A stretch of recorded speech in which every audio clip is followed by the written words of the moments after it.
I'm going to be really, really honest with you now. I was supposed to go and speak with this guy on his podcast about a month ago, and I ended up having... This is going to sound like I have DKs all the time. I don't.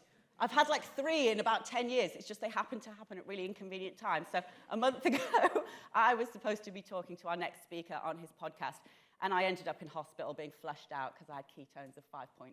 So it didn't happen, but I'm really hoping that now he's seen me today, he's going to invite me back. So encourage him for me, will you? Say she's good. I am good. All right. So our next speaker, thank you guys. I'd love to introduce our next speaker, Daniel Newman, or as many of you know him, T1D Dan, from his award-winning podcast. Please take the stage, T1D Dan. Thank you.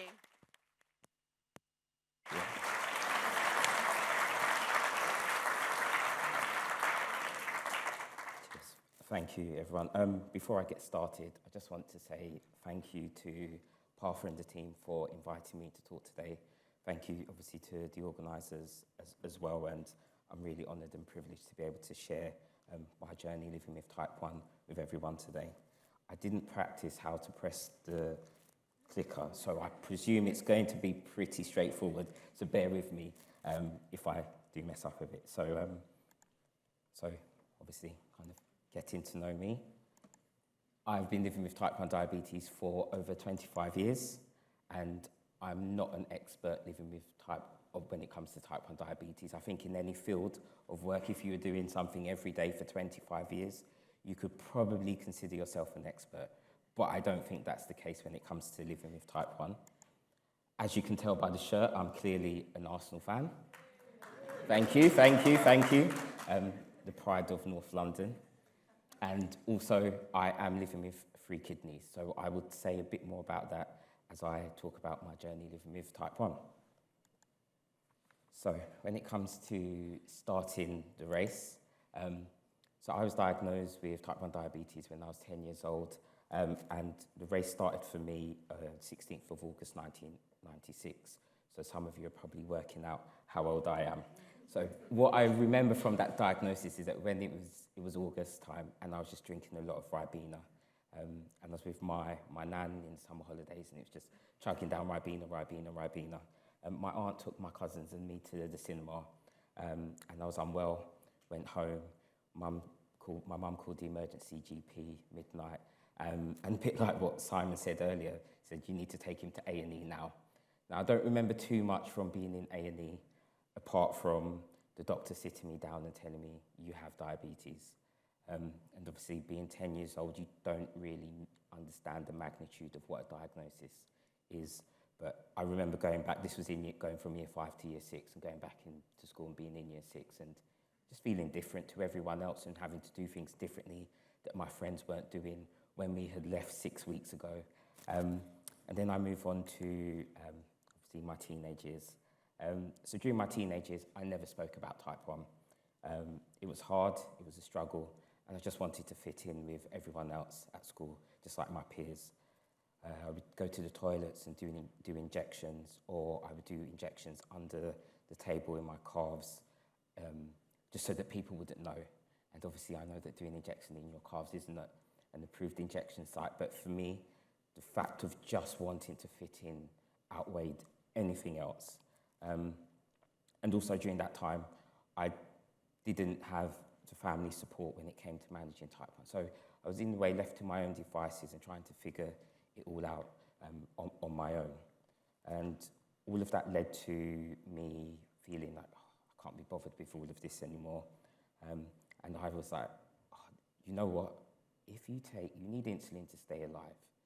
So why don't you just take your insulin? You'll stay alive. You don't need to do all of this testing. You don't need to do all of that. You can kind of just live on like vibes and just know how you feel. You know if you're hypo, you know if you're not, but just take insulin, because that way you'll stay alive, and that's what you want. And that's what I did. And like, as I found out joining the community, like many people diagnosed around not diagnosed, but living with diabetes in the late 90s, early 2000s, before all of this tech that could record what you were doing, you just make up your numbers in your diary, you give it to your healthcare professional, You get the question of your HbA1c doesn't match up with this. You mumble something, you go along, and you think you're a genius. And that's what I was thinking at that young age. But also, during those teenage years, it led to me having to transition from the paediatric care to adult care. And that was another challenge. And I would say at that point, that's what led to me kind of going into what I call, when I look back, the diabetes wilderness. So for me, that's like a long, prolonged period of time where, as I said, I'm not in contact with my healthcare team, and it was a conscious decision, rightly or wrongly. It was a conscious decision which was made due to a number of reasons. I'd lost faith in the healthcare system.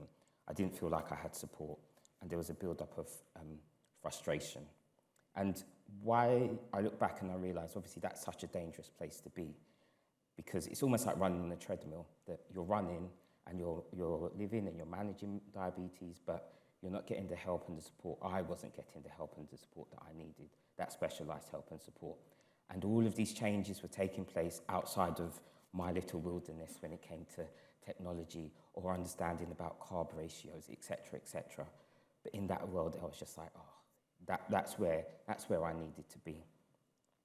And I also look back and I realised actually I was dealing with diabetes distress and also diabetes burnout as well. And I think that was definitely a culmination of going through those teenage years. And as we all know, that type 1 diabetes is relentless.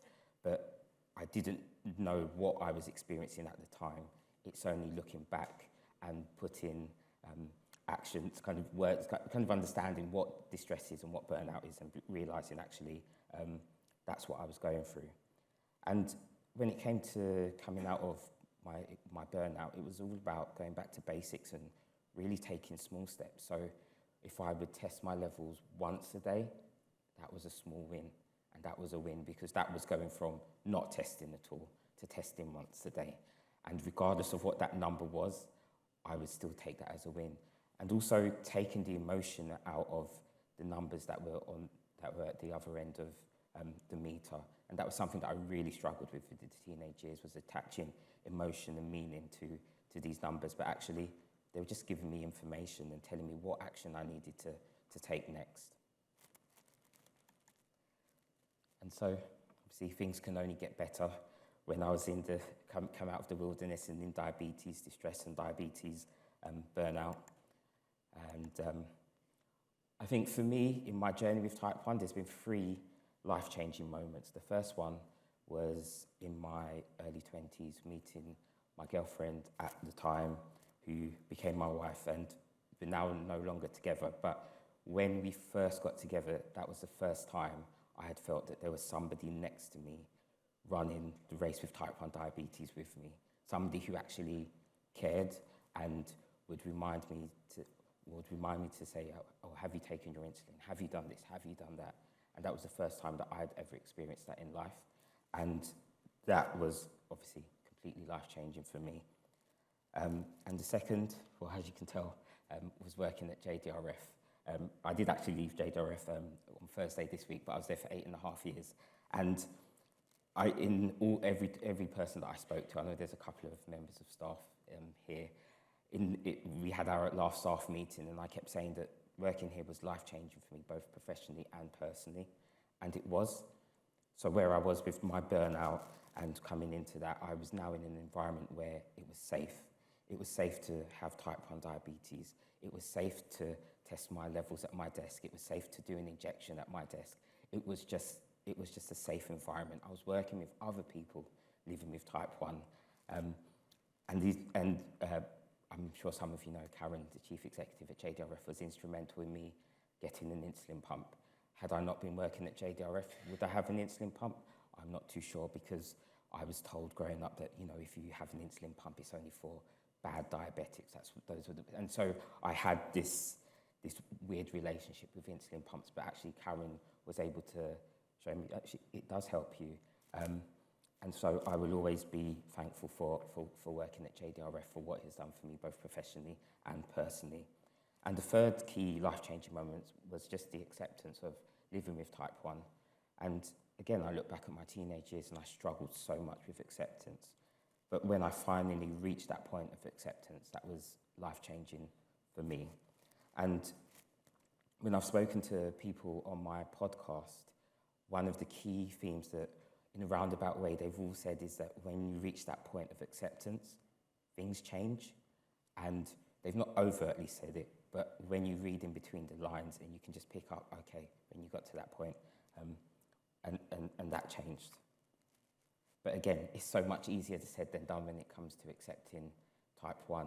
And it's very easy for me to say, oh, well, I've accepted it now. But it's not linear, it's not easy. There are many ups and downs on the journey. And for those of you here today who have reached that place of acceptance, you know. And if you haven't, then it's fine if you do experience those ups and downs, but just do believe that the acceptance will come.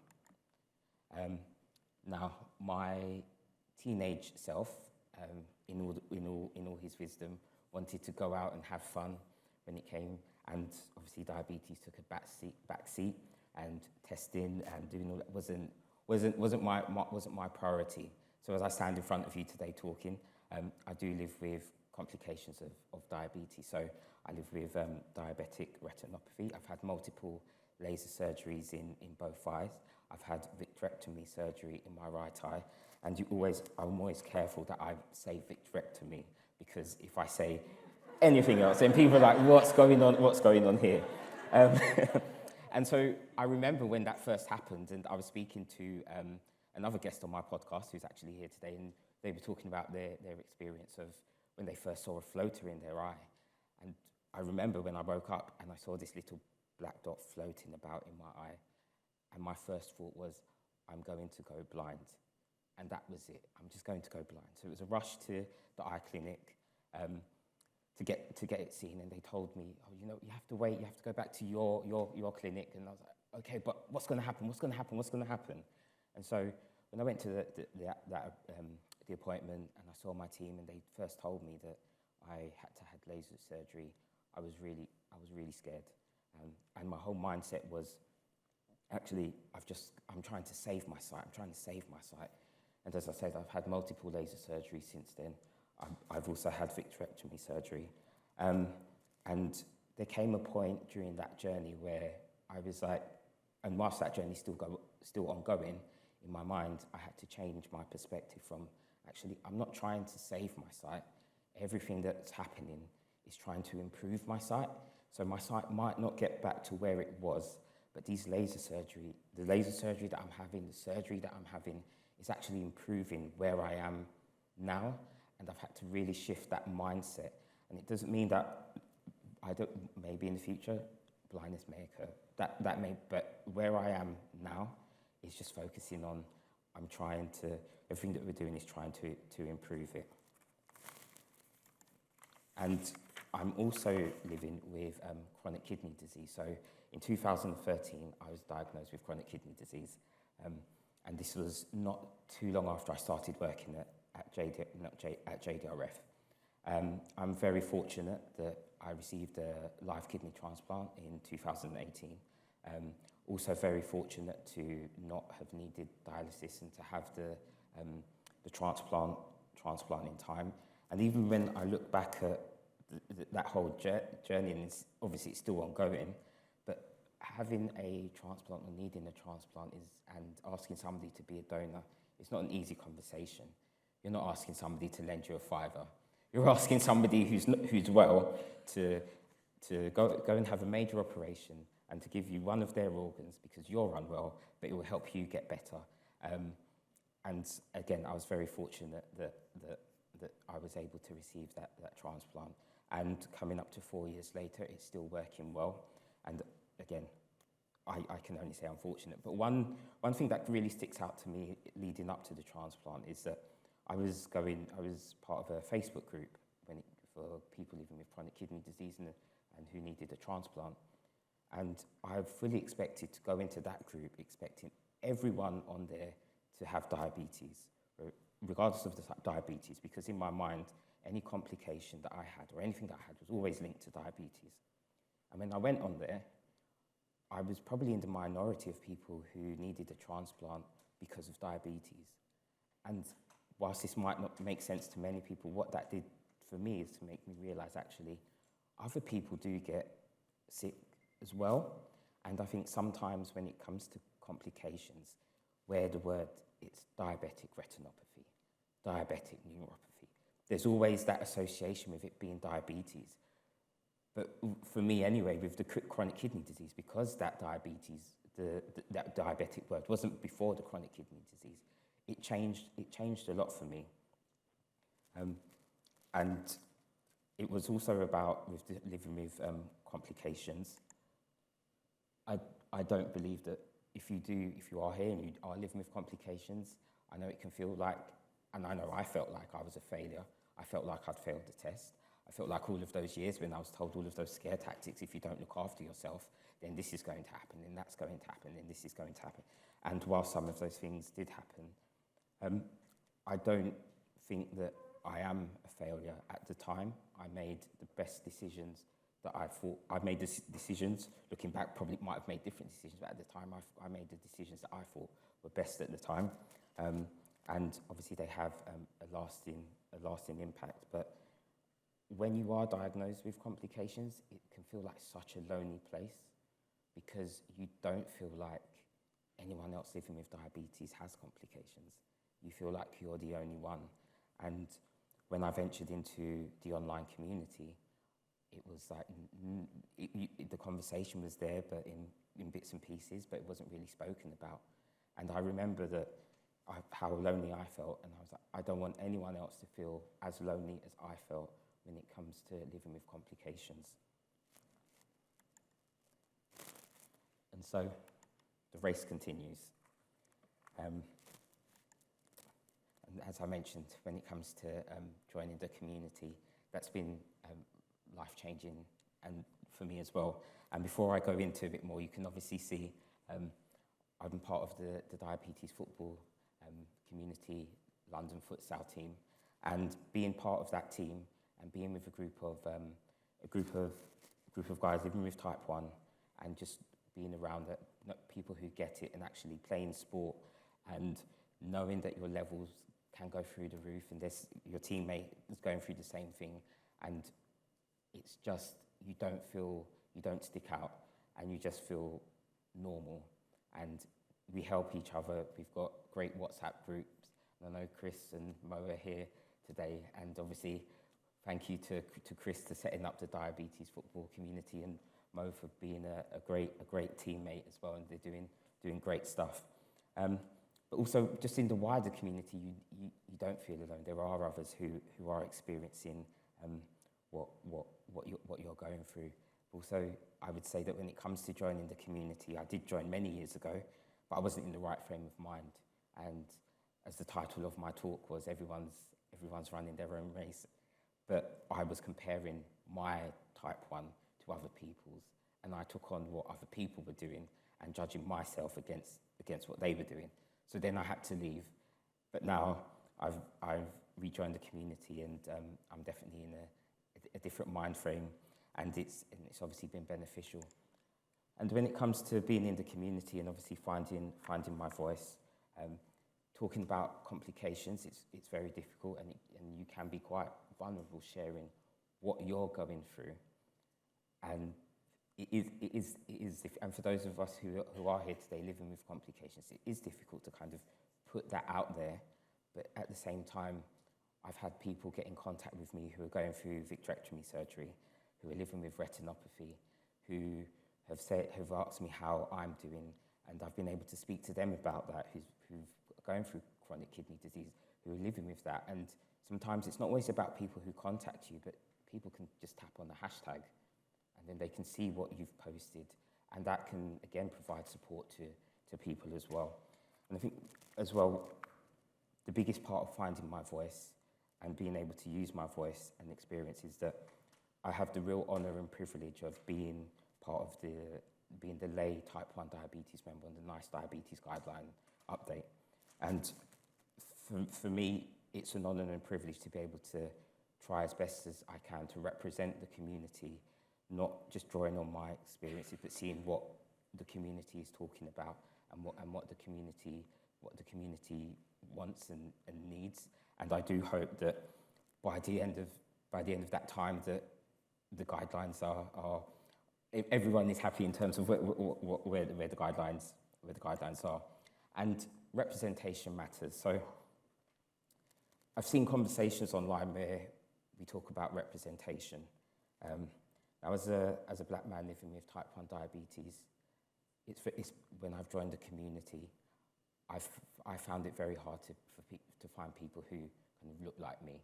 I found a couple of people in the UK, but more so in America. And now I know that, I know Parth tweeted earlier this week talking about access to CGMs, and the black child has half the chance of access to a CGM as a white child. Now, I can't change systemic changes in this talk, but what I can talk about is that in terms of my lived experience as a black person living with type 1, what I do see is at times a lack of representation of my lived experience. And my lived experience is more than just the stock image. It's somebody who's living with type 1 diabetes, who has so many intersections in different parts of society, as well as having to manage type 1 diabetes. And sometimes you see the terms, oh, groups are hard to reach. Groups, they're not hard to reach, and not just me as a black person, but all underrepresented communities, people from all different socio-economic backgrounds. We aren't hard to reach, we are there, and you can find us. And I think a lot has changed in the community over the past 2 years. But again, when it comes to representation, as I've mentioned, it's about the underrepresented groups in society. It's about those from different socio-economic backgrounds. I was in a meeting earlier on this week, and one of the other attendees mentioned about representation when it comes to different body types as well, when we're looking at diabetes technology, for example. And also, when it comes to representation, a conversation that I don't see is that when it comes to women going through the menopause, that conversation is something that I believe needs to take place in the community and is another part of the representation. And I do also believe that charitable organisations, medtech companies and pharmaceutical companies, they will have a responsibility to show different representations of life with type 1. And as I've said, everyone's race with type 1 diabetes is different. What my experiences are going to be different to your experiences. But in an age where we're all pushed to compare with each other, particularly when it comes to whether it on social media, online, offline, again, we don't need to, because everyone's race is different. And even though diabetes has a funny way of telling us we aren't doing well, we aren't doing our best, we are. And I hope you've taken something away from what I've said today, but I just want to leave you with this, something that I saw yesterday. It said, chase perfection and you'll fail. Chase consistency and you'll succeed. And I genuinely believe that when it came to me coming out of the burnout and going through the rest of my journey, it was about looking at chasing that consistency. So whatever consistency looks like to you, I hope you succeed. Thank you.